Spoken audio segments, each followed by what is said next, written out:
pamahalang lungsod, kami ay nagpapasalamat sa walang sawang pagsuporta sa ating adhikain ng aming institusyon.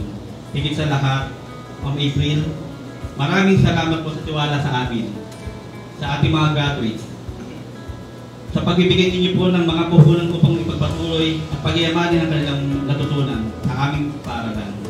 Kami ay nangangako na gagamitin po ang lahat ng inyong binigay sa ikaunlad ng kanilang sarili at makatulong sa kapwa.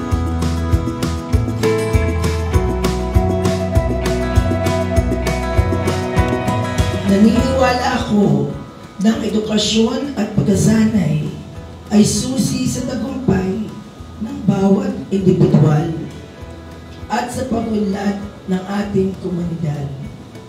Tinitiyak ko po sa inyo na ang pagpapalakas at pagpapalawak ng programang ito ay patuloy na aking magiging prioridad.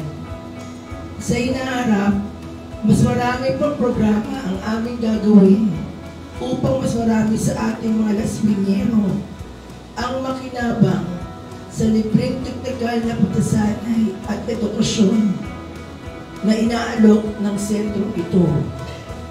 Katuwang po ninyo ang City Government ng Las Piñas upang mapaunlad ninyo, mga minamahal naming Laspiniero, ang inyong pamumuhay. Ito po ang esensya ng tuloy-tuloy na serbisyo program ng administrasyon ni Mayor Ramel. Congratulations, Batch 164!